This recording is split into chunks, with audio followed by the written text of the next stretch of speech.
Hey, it's Phoebe, and today I'm in Copenhagen. The cultural, economic, and governmental center of Denmark, Copenhagen is famous for delicious food, gorgeous canals, and effortlessly cool fashion and design.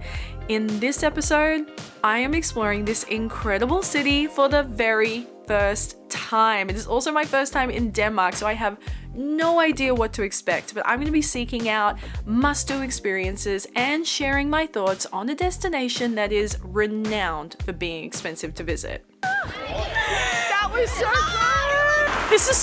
This is so embarrassing, don't tell anybody. And what I'm about to say next is going to shock you, my friends.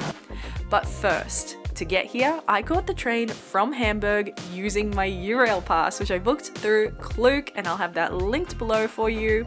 A seat reservation was essential for this one, and the journey took around 5 hours or so to get here. So make sure you've got a book, a podcast, and some snacks on deck. My hostel is located a very short walk from the central station in Copenhagen, which is perfect for me. So I simply wandered over and checked in. My first impression of the 4-bed dorm is that it's compact, but it's got everything you need and it's super cozy. The beds look great, they look really comfortable, you've got USB charging, places to put all of your stuff, and importantly, an ensuite. Now, not just that, but they have 2 really big windows here that are letting in a lot of natural light, and you get a really good view. There's just one big problem. I have this entire 4-bed dorm to myself, and I do not know which bed to pick. The little kid in my heart says dibs on the top bunk, but the practical side of me knows it's much easier to roll in and out of that bottom bunk. Alright, this is a little embarrassing, but porridge is my favorite breakfast. And apparently it's quite the thing here in Copenhagen / Denmark, and that makes me personally very happy. Apparently Grod, I don't know if I'm saying that right, Grod is the place to go. Looking at their menu, they had so many options, everything looks good. I was very tempted by the build your own, make your own.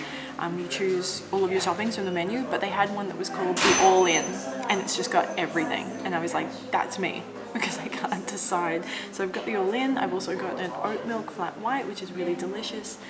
It's really, really lovely in here, and I'm so excited. I just love porridge. Oh my god, it's got peanut butter and strawberries and banana, some kind of a compote. There's chocolate chips.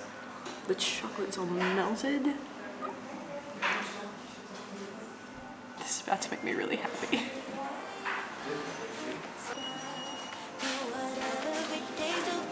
That's really good. 'Cause you're the only one for me. Yeah, you're the only one. Bursting up on the cloud. I wanna shout out loud that you're the only one for me. It is a beautiful day in Copenhagen today. The sun is shining, the sky is blue, everybody's out and about, and the weather is perfect. It is the ideal temperature. And just when I thought it couldn't get any better, porridge, great weather, loving life in Copenhagen, I came across a supermarket. I got to do a supermarket snoop and see everything that they had. It was so good, just a great start to my day. Now, my first impression of Copenhagen is that this place is dangerous. I'm scared. I'm really scared. And the reason why is that it is not very often that I go somewhere and really fall for a place and see myself living there. And yet, it's only been a couple of hours and I'm already loving it. It's so beautiful. There's such a vibe. I feel so at peace here. I feel so calm. I love the way everything looks. I love the way everything's set up. It's a real dreamboat. Now, I'm in a neighborhood called Vestibro. I'm sorry, I'm gonna say the names wrong. I'll put them on the screen so that you can find them too. But everything I read about Copenhagen is that the neighborhoods are really cool. And I love to get into a neighborhood and explore. I just think it's the best way to really connect with a place. So what we're gonna do now is walk around on foot, explore the neighborhoods a little bit, hopefully find somewhere great to grab some coffee and just see what we see. Let's go. I've wandered down to the meatpacking district, and there are a lot of really cool bars, restaurants and cafes set up down here. Now, it's about 11 and everything mostly is still closed, but I get the feeling that if you came down here of an evening, it would be absolutely going off, like a great place to come for drinks and something to eat. it's 11. I need more coffee. So I've come to a place called Prologue. I'd actually walked past it and then I saw it on Google Maps and I was like, I'm going to double back and go back. It looks really, really cool. So you can sit out here in the warm sunshine. The cafe is really popular. There was a bit of a queue. That's a good sign. The coffee menu is short and sweet and it's just a really lovely place to sit and enjoy. And the coffee is fantastic. It's really good.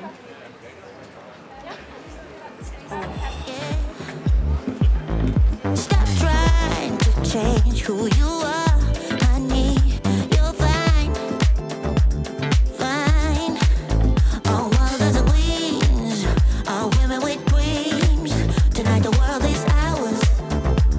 Hey, we're gonna have that girl,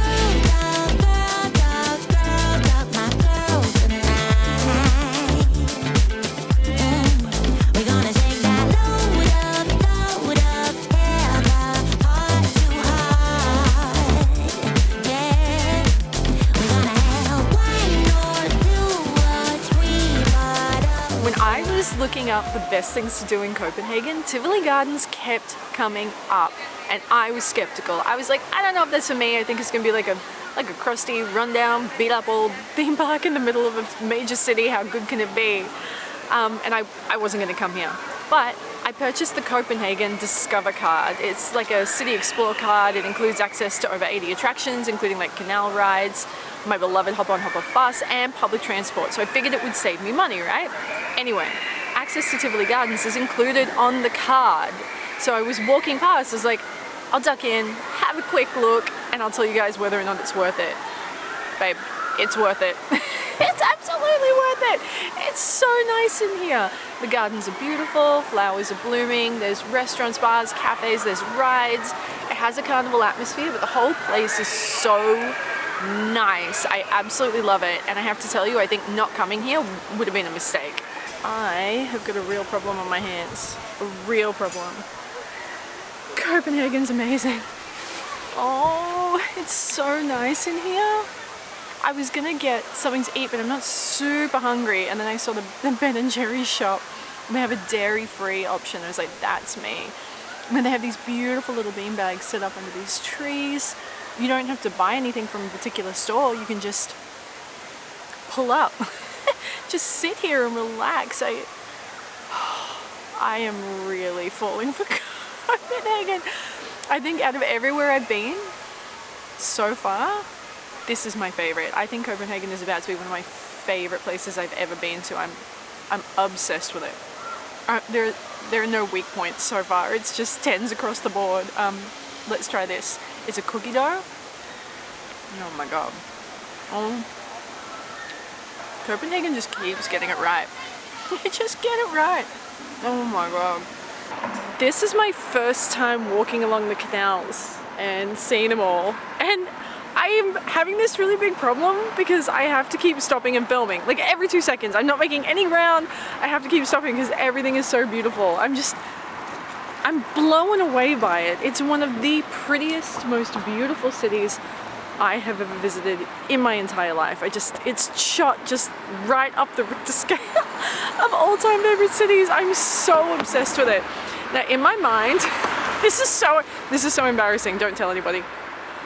In my mind, in my deepest, darkest fantasies, I have this idea that I'm gonna meet the love of my life in like a bookstore in Edinburgh or a library in Copenhagen. Just like a library or bookstore in general. So to give that fantasy as much possibility to happen as humanly possible, I'm going to the library. It looks amazing. I'm just gonna walk around and like look confused and flip through some books and just see what happens to me. Wish me luck.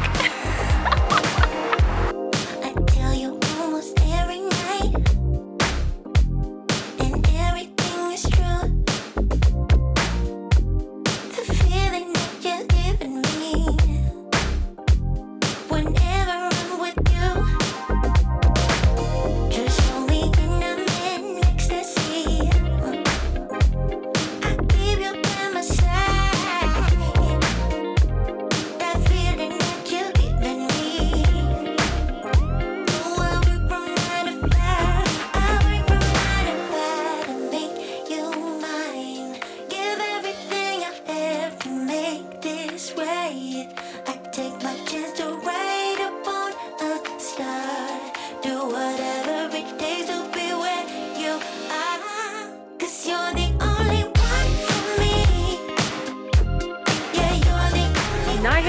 got to be the most recognizable part of Copenhagen. If you've ever seen a photo of Copenhagen, if you've ever Googled it, you will see these very colorful flat houses or buildings or shop fronts lining either side of the canal.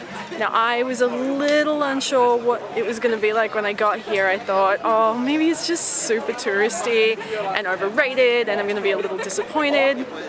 No, it's really good. It's absolutely beautiful. The shop fronts or the building fronts are gorgeous. Yes, there are a lot of tourists here, but it's worth coming. I mean, it's not unbearable. And the canal is lovely with all those boats in it. Now, there are restaurants, bars, cafes lining either side. I imagine, given this is a super touristy area, that everything is really, really expensive here, but it's still worth visiting. And maybe if you are on a budget, just grab something to go or bring something with you and then sit along the wooden beams on the side of the canal and just soak it all in there. It is time for lunch. Now, I was on my way to the supermarket. I thought I'd get something to go and then come back here and sit along the waterfront just like I advised you to. But I stumbled across this really cute little sandwich shop and the lady that ran it was so nice, so I got a sandwich to go. And what I'm about to say next is going to shock you. My friends, this is an 18 Australian dollar sandwich. Now, I know Copenhagen is known for being expensive, but $18 for a sandwich? That's a lot. But not in comparison to avocado on toast, which was $40 at one of these shops along the waterfront here in Nighthaven. What the heck? So I think, look, I'll say this. There's no way I can justify spending $18 in a sandwich unless it's granting 3 magic wishes. But if it tastes good enough, I can make my peace with it. So let's find out if it tastes good enough. I don't know how I'm going to do this. There's also a lot of people staring at me, which is intimidating. I can make my peace with it. Especially because I get to sit here.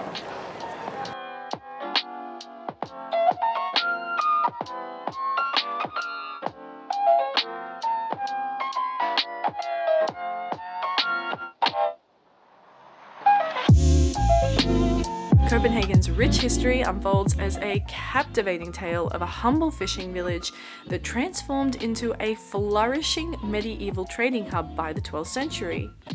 Emerging as the capital of Denmark, it bore witness to royal dynasties, architectural marvels like the iconic Round Tower and Rosenborg Castle, and the establishment of the University of Copenhagen in 1479. The city endured periods of conflict, including the devastating 17th century battles, yet managed to evolve into a global maritime power. Its significance only grew with the reign of King Christian IV, who left a lasting imprint with his ambitious urban projects. The 19th century brought industrialization and urban development, culminating in the iconic Tivoli Gardens creation in 1843. Weathering challenges of war and occupation in the 20th century, Copenhagen emerged as a modern, innovative, and sustainable metropolis renowned for its quality of life, cultural dynamism, and design excellence. And to me, it's the ease of the city that captures me the most. I mean, not only is it beautiful to look at, it is so easy to enjoy. As I am walking around, I just can't seem to make it very far. I keep wanting to stop. There's always something more I want to see, do, eat, experience, explore, and it is so easy and abundant. I feel like I don't have enough time here. I just feel like I need a lifetime here. I love it that much. There is a lot to like about the Canal boat tour. I mean, first of all, it's included on the Copenhagen Discover card, so I didn't have to pay extra for it. You get to see a lot of things really easily. The guide is great. She was pointing out all the major sites. I felt like I learned a lot and saw everything major without any kind of effort. And it's also really nice to see it from a different perspective, to be on the water and see all the boats, and it's so beautiful. I especially love seeing all the locals enjoying the water and going for a swim. That was really nice. Now, one really good thing is that you get to see the Little Mermaid statue, which is really famous, but by all accounts, including from my good friends Katie and Steve, it's not really worth making the effort to just go and see that. So getting to see it from the boat tour was kind of ideal. I feel like I've ticked it off the bucket list, but I didn't make the effort to really go and see it. Now, one thing to keep in mind, if you want to do the boat tour that's included on the Copenhagen Discover card, that one does not leave from Nighthaven. They have 2 departure points.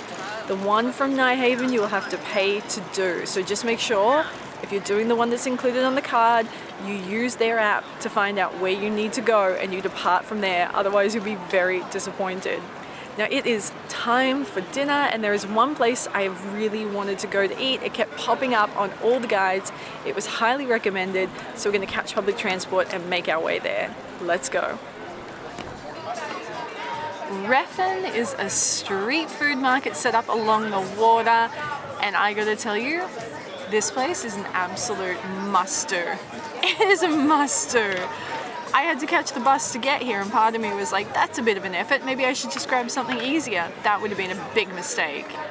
If you only do one thing that you saw in this video, make it eating your dinner here, and make sure you come for dinner. So it is 7:20 p.m. right now, and it's perfect. The sun is all golden, everybody's sat out, enjoying a drink, sharing food, talking. It's got such a vibe, and all the street food vendors are so nice.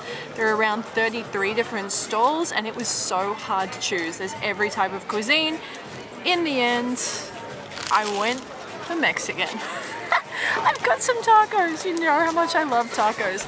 And the guys that work there are so nice. I'll have them linked below for you. They were just so lovely to me. So if you see this, thank you. You were amazing. So I've got 3 of their vegetarian tacos on a corn tortilla base, so it's going to be vegan and gluten-free if that's your vibe. If you're hard out into the meat, I support you, and there are plenty of meat options. But for me, this looks like heaven. So I've got a side of guac to go on there, some fresh lime on top. These are mushroom, and they look so good. Let's hook on in.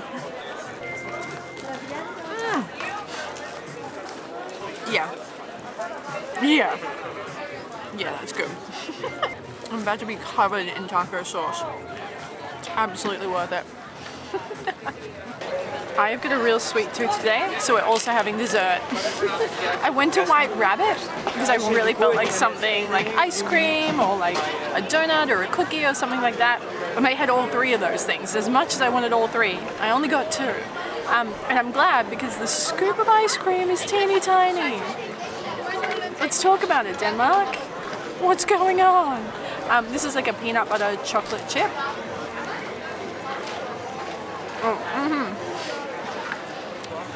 That may be the world's smallest scoop of ice cream, but it's very tasty. And I wasn't going to get a cookie, but they're homemade chocolate chip cookies, and they look so good. Oh, that looks really good. Oh my god. You know what I'm going to do? Yes. That's going to be so good. That's really good. I will say this. As much as things in Copenhagen are very expensive, like all the food today has been really expensive, it's all been really good. You know, it's not like you're paying a lot and the quality is terrible, you feel ripped off. I mean, yes, the $18 sandwich, probably the best sandwich I've ever had in my life though. So, yes, expensive, but good quality. I am starting to feel such a change in myself. I don't know what this is, but I went to the train station in Hamburg to come here, and I had no fear.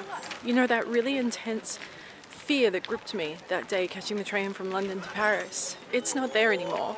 I feel so confident and comfortable, and I'm learning so much about myself and my travel style. You know, the days that I get wrong, the things that I don't enjoy, they're not bad.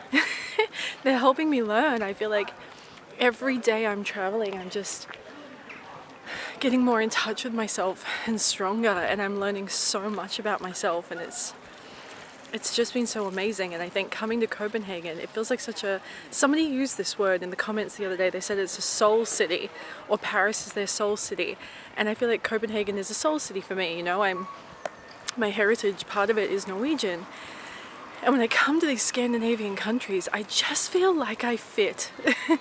And I know this is a little bit of a strange thing to say, but in Australia I feel really big, like physically. And when you're taller than a lot of the other girls, somehow over time taller becomes bigger. and I feel big, and that does something to your mental health and the way you look at your body and the way you feel about your body. But when I come here, I feel like I fit in. I feel like everybody looks like me, everyone's my height. I just feel like I'm home. And more than that, I feel connected to it on a soul level, a spiritual level. I feel like these Scandinavian countries just get me somehow. I would genuinely love to live here. My mum has this theory that I'm going to go to Norway and meet the love of my life and never come home. So maybe she's right. Maybe we'll meet in the Norwegian library. Literally my dream. But I am not going to Norway on this trip just yet. I will get there. But that to me is a very, very special trip, and I want to take my time planning it and get it just right. So I will get there. But right now I really want to show you where I'm staying, because I am staying at the coolest accommodation. It's this luxury hostel. It is in the best location and it's just the coolest place. So I'm going to catch the bus and I'm going to show you around. For accommodation, I'm staying at Next House Copenhagen, and I am not exaggerating when I say it is one of my all-time favorite hostel stays. Seriously, this place has the most incredible sense of community. It is perfect for solo travelers. First off, it's huge, with a wide array of places to hang out and things to do, like the Rooftop Garden, multiple lounge areas, the arena, gym, game room, bar, yoga room, cinema, restaurant, and more. Plus, they have the very best social events. Honestly, it is the friendliest, most welcome and immersive hostel I have ever experienced. Now, there are single and double rooms available, but I managed to get a 4-bed dorm all to myself, and I loved how cozy the beds were. Honestly, it's kind of like space camp? I don't know. The dorms are compact and extremely modern, with lockers, an ensuite, big windows, and each bunk has a USB outlet, which is great. I love the atmosphere and location of the hostel. In fact, I just love everything about it. This is, without question, the place to stay in Copenhagen if you are a solo traveler. In fact, it's the place to stay regardless. You're pretty much guaranteed to make new friends and have an amazing time. Alright, two of my favorite things about this hostel are the incredible rooftop bar. It is such a mood up here, and how easy it is to make friends. Speaking of which, I made a friend! And we're both Australian. What are the chances? Honestly, we'll find each other anywhere. And when you hear the accent, you're immediately best friends, is the thing. That's what she said. I said like one word. She's like, Australian? Yeah. And then we high-fived and we're best friends ever since. So Shania and I met at like the hostel family dinner. They do this family dinner every night. Yeah. It was like 7 p.m. and it's like 69 kronas, which is like so cheap. 14 Australian dollars for dinner. Bargain after today's $18 sandwich. I already told her about it. Yeah, so we became friends on Instagram, and then I DM'd my girl and I was like, I'm on the way back, let's hang on the rooftop. So yeah, just one great reason to stay here. You'll just meet people so easily, and you can come up here and hang out after a day and debrief. Yeah. Yeah, girl. I'm gonna record my sign off now. Is that okay with you? So fun. She's gonna be in the background. What do we do? What's the sign off? It's where I beg people to subscribe to my YouTube channel. I'll get behind it. Okay, you just cheer me on. It's this. I say the same thing every time. Okay, here we go. And with that brings this week's episode to a close. I really hope you've enjoyed it. Now, if you don't already, be sure to subscribe right now so you never miss a single episode. And say hello in the comments below. Hello. As us Australians say. I hope you have a great weekend, and I will see you with a brand new episode next week. And then I say love ya and I blow them a kiss. Do you want to do that together? Yeah. Okay, so we love ya like this. You ready? I'm ready. Love ya.